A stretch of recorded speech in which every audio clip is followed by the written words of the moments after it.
Live from NBC4, this is the Channel 4 News at 6. Obviously, there has been a lot in the news about death and destruction. Well, tonight we've got a story of survival, and here to present it for us is our own Dr. Bruce Hensel. Bruce. Yeah, it's about a local mom and her kid who beat the odds. Amazing story. Only a few places in the country have access to the sophisticated technology you're about to see. It allows us to snake a catheter from the groin all the way up into the tiniest blood vessels inside the brain. In this case, it saved a pregnant woman and her baby. The princess. Sure she's in there? Yeah. Just a few days ago, Monique Rivas was still pregnant and didn't know if she and the baby would survive. It came out of the blue, an intense pain in her head. So I called my mom, and she got there.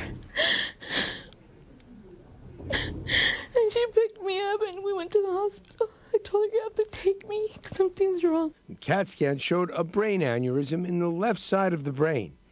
Monique was lucky to still be alive. It was leaking, but had not burst. But she could have a second hemorrhage if nothing was done.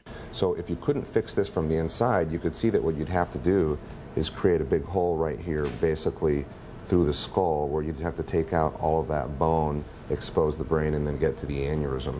Were doctors ready to drill into her brain to stop the hemorrhage while she was 8 months pregnant? This artery is only 1.5 millimeters in diameter, which is like this. It's tiny. It's smaller than a toothpick. We had to keep that artery open no matter what.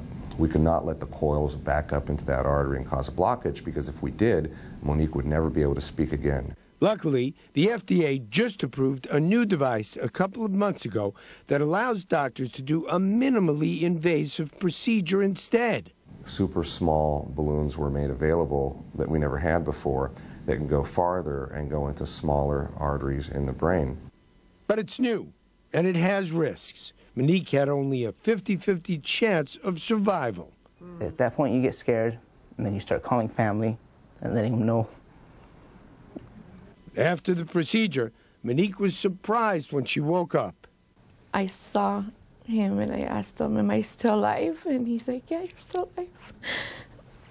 And I asked him if I was still praying. He said, yeah, you're still praying. Wake up, Emma, your mama's here. 2 days after the procedure, a second miracle. Emma Cortez. She was born 5 pounds and 8 ounces with a middle name, Spirit. She's built tough. That's my baby girl. I love her so much.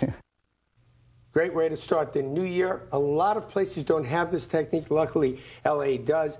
Bottom line, if a woman gets a headache during pregnancy, she should get it checked out, because it could be other things. In this case, life-threatening aneurysm, saved without surgery. Incredible. And she's beautiful. Emma's nice way gorgeous. to start the year. Yeah. Absolutely. Thank you, Dr. Bruce.